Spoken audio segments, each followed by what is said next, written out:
obviously a few different things that people need to look for. Let me ask you kind of an off-the-wall question. What's the most unusual thing you've been asked as a realtor, if anything jumps out at you?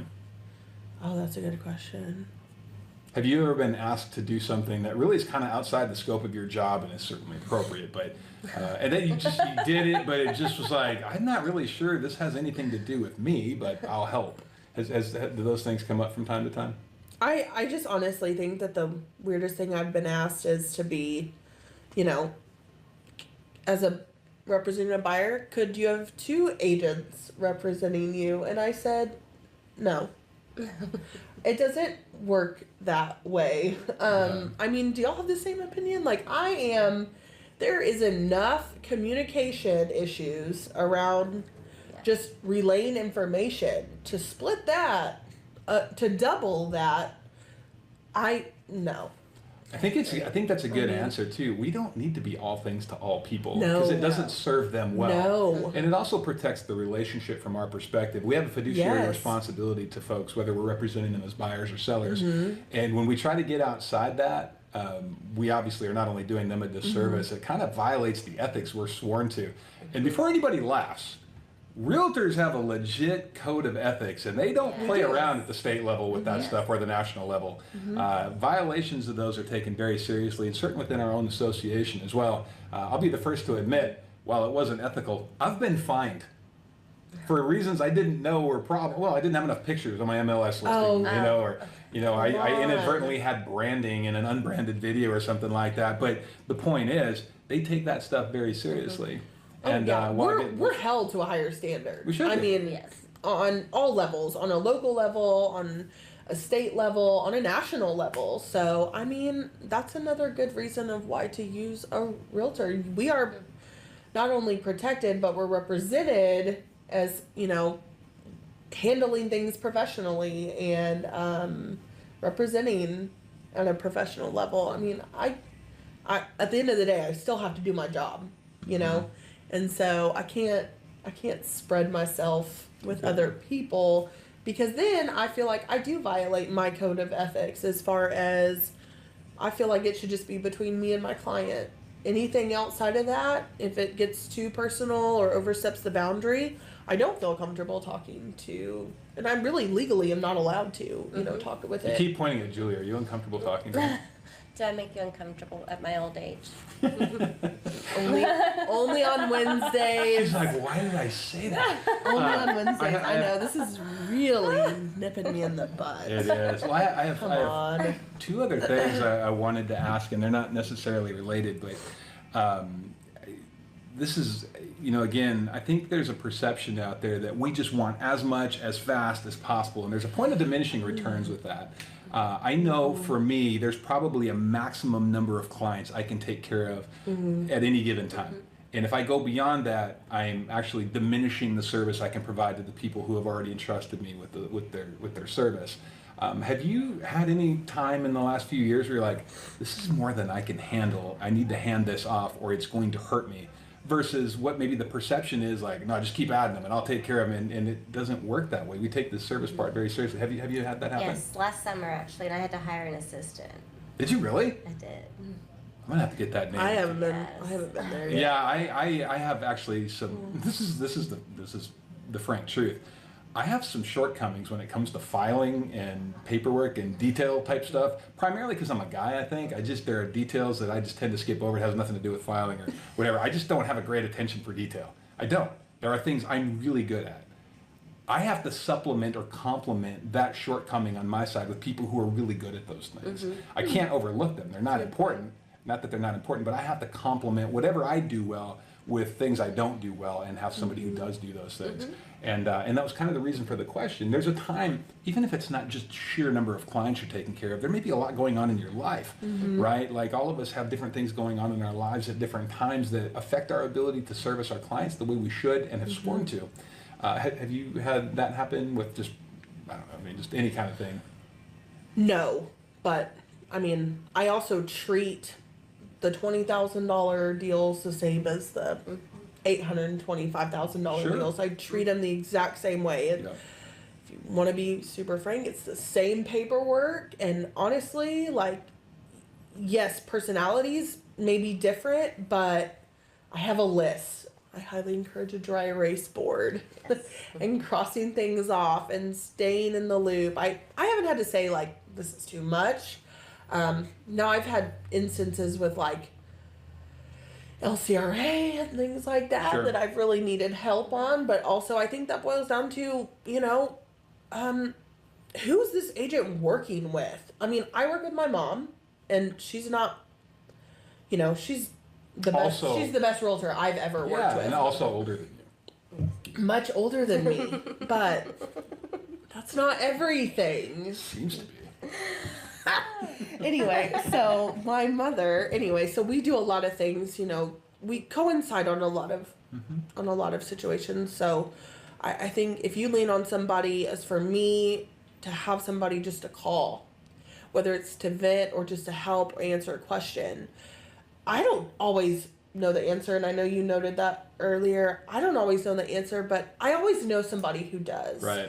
And if it takes, I don't know right now, but I'll let you know and I'll call you back, then Yes. I will. And I don't feel like that underqualifies me for working for them. I Nope. think it's me pursuing and finding the answer, and I don't give up. So Well, and I'll also say 3 of the most powerful and underutilized words we have at our disposal are I'm not sure, or I Yeah, don't know. I don't know. But I will make every effort to find it not only as Yes. quickly as possible, but from the best possible resource. Right. I have one more question. Julie may have a couple more too, but this is really just kind of bouncing something off the wall and seeing how you feel about it. I was listening to a Okay. podcast last week, and there's this guy that I've listened to a few interviews with him. His name's David Goggins. He's a real prominent, he's been through Navy SEAL training 3 times just because.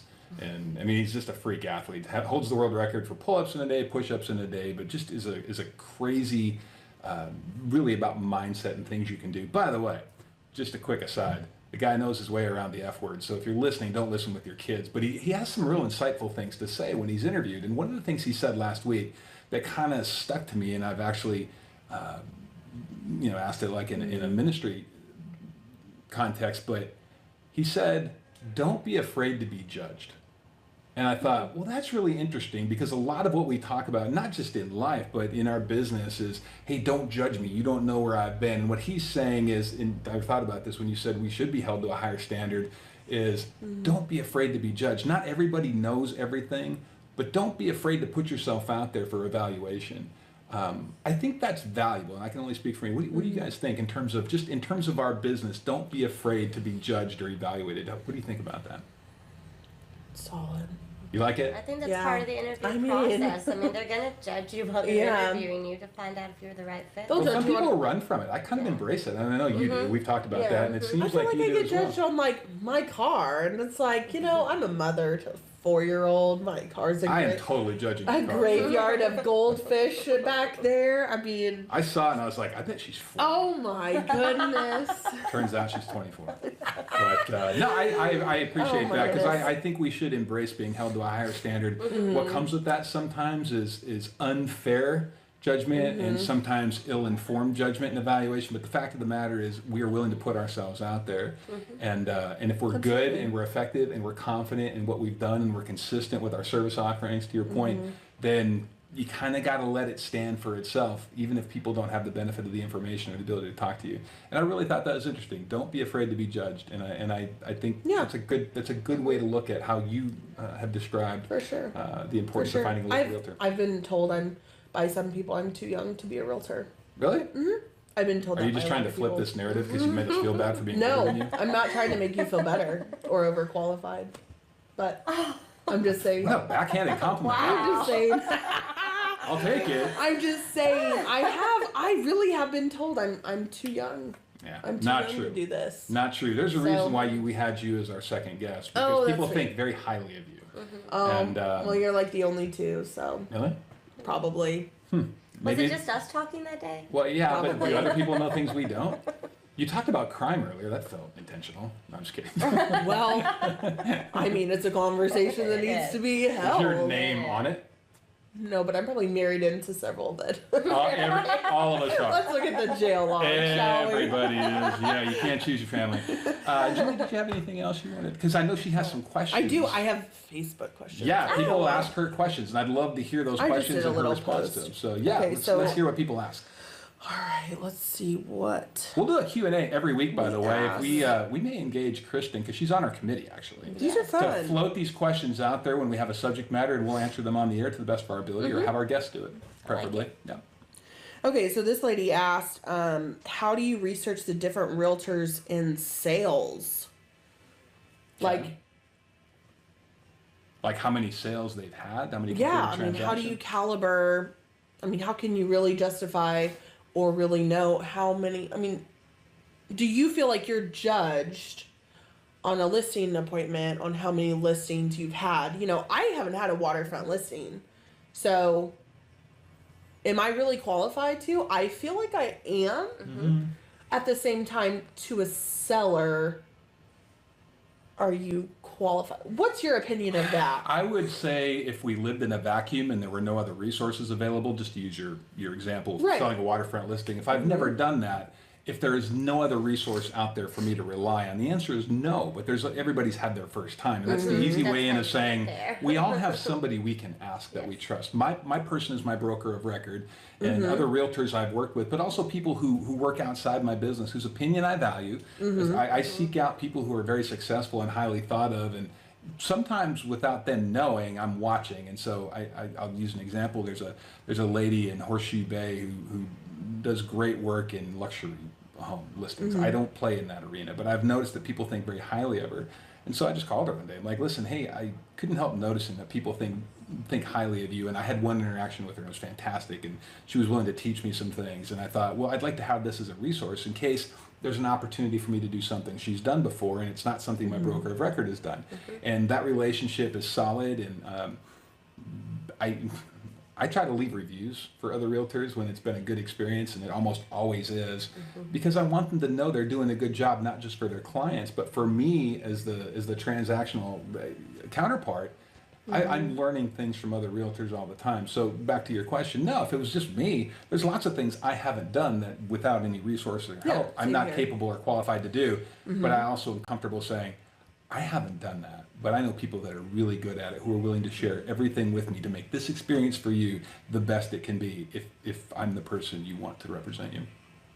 I mean, I think I could do it. I may not have it under my belt, but I always say like, oh, I've represented buyers, you know? I mean, it's not the same process, but it's similar as the steps go. For You know sure. what I mean? So, For sure. Good okay. question. Yeah, it was a really good question. Another. By the way, this is going to be a 2-part video.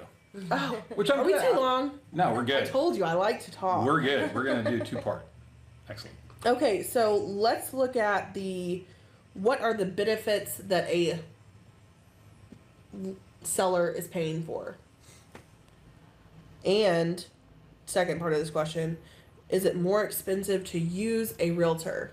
Okay, I love that, by the way. Yep. Because I'm sure y'all get asked that at every listing presentation. Mm-hmm. And the thing is if you don't use a realtor, you don't have a negotiator on your side. Mm-hmm. And we are great negotiators, and we can show the value in the home. That's not emotional either. Whereas if you're trying to sell your own house, you have such an emotional attachment to it. But we can actually run the numbers and show the value of the property without it being an emotional. Does that make Yeah. sense? Is that No, coming out I right? totally agree. Yeah. I think paying for should be a lot more than just a dollar amount. Mhm. I think it should be an emotional amount. I think it should be time. I mean, I've committed to selling or helping somebody purchase their home. I spend 7 days a week pursuing a solution, whether it's searching for a buyer or searching for the right home. Our inventory here is a little lacking, so sometimes it's it's harder than most. But also, as a listing, I think you're right. They put too much emotional amount, like too much value as far as an emotional value on their home, and in the long run, of course they don't like to hear it, more than often their first offer is their best offer. So you have to work with what you have sometimes too, and you also have to have somebody that can put the numbers into perspective of, okay, you're gonna walk away with this, really, where are we at as far as what you need to close and be happy. And Well, am I babbling? No, I know, there's I'm not. sorry. No, you're not. 'Cause you make a good point. They have a right to expect something. Now, in 2019 versus even 2009, buyers and sellers have more information available to them before they even get to your door. So, what value are you offering? Well, obviously, as Julie said, the ability to negotiate. We were trained to do that, and we do it well. The other part of it is, though, we want what's best for them. There are times, and I've had it happen, when maybe a prospective seller wants to ask this much for their house because that's what they think it's worth based on the research they've done. And we come back with a different number and say, well, by the way, comps are a funny thing. They're used by financing institutions for appraisals, right? So they may not accurately represent what you consider to be the value of your home. At the end of the day, my job is to represent you. So if you feel like your house is worth X and comps are showing this, then I have to give you a reasonable expectation that if a buyer is interested in your home but can't get financing for this, unless they're a cash buyer, it may not matter what we think it's worth. It matters what the financing institution thinks it's worth. That said, if that's where you want to start, I am here to represent you and will do my utmost to get it done, keeping in mind that we have to have a reasonable expectation of what a timeline may look like if we think it's overpriced based on what the market's bearing. The other side of that is for buyers, they may say, I want this, this, this, and this, but I only have this much money to spend. And if we give them a realistic expectation, like we might get really lucky. It's possible. It's happened. I'm not saying it's outside of the realm of possibility, but I would also acknowledge that it's highly unlikely, and it's not because you're not worthy as a buyer, and it's not because that isn't entirely possible. But if we have a reasonable expectation for how long this may take, or prioritizing what you might be willing to compromise on, those are all part of our service, because again, they have so much information available to them, especially through the syndicated, like Zillow and Trulia and Realtor.com, and people's websites and different apps, and those are. I don't see them as a threat. I see them as a supplement to something I can add, which is a face and some expertise to what they're trying to accomplish, but also measuring that with, I'm not trying to keep this discouraging, but here's the reality, whether we agree or not. And as long as we all understand the situation, the facts, the timelines, the expectation, the priority of what we may be able to give away versus what we want, then that relationship is built on trust and it's solid. And then to Kristen's point and to Julie's point, if we communicate regularly, like I can always be familiar, regularly I'll check in with, we've had this many people click on it, this many views, on the website, I do analytics and all that stuff, and then get very specific feedback on listing showings and things like that, not just, hey, great house. Well, that doesn't help me. By the same token, I need to be able to provide specific feedback when somebody asks, like, well, they like this, this, and this, but it wasn't for them because of this. It doesn't mean it's a bad quality or a bad feature. It's just they have a taste or preference for X. And it happens all the time, and I think people appreciate that, and if they hear that enough, maybe they'll make some adjustments to what they have or what they expect. Very true. Very true. I totally agree. Any other questions? I'm checking. Is there anything about sleeveless shirts in there? Oh.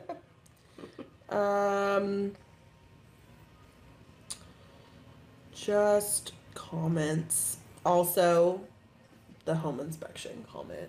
Yeah. Well, that's an interesting one, and by the way, that's interesting too, because when we represent buyers, we always recommend it. We do. Yes. Highly recommend. But it also matters to use somebody that understands the area. It's entirely possible to pull inspectors from another part of the world to come in and do this, and I'm sure they do fine, but people that live and work here or understand the market better, just like a local realtor, trying to use, we obviously support local business for the reasons that you should, but if they're inadequate or unqualified, then I'm not doing that. Yeah.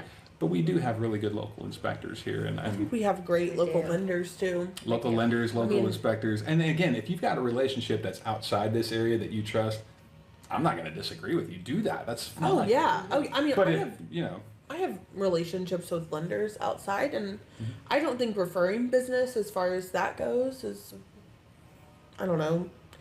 discriminating on what we else have over here, but I also think you have to give them some options as far as Oh, for sure. Oh yes. like names. Well, ethically, and- we're supposed to Yes. give options too. Yeah, which I is important. can't. Again, Yeah. that's a standard that we're not For willing to everybody. compromise on. Yeah, so I don't know. There's lots of ins and outs to our. Well, we've come up on Business. nearly 45 minutes, Oh my Holy goodness. moly! which is Doesn't time fly when you're hanging out with a kid? Oh. kind of. I know. But before we leave this, and we may turn this into 2 parts, as we talked about earlier, it probably may make the most sense. But what's something about you that very few people know that you're comfortable talking about on camera? Oh, just personal Sure.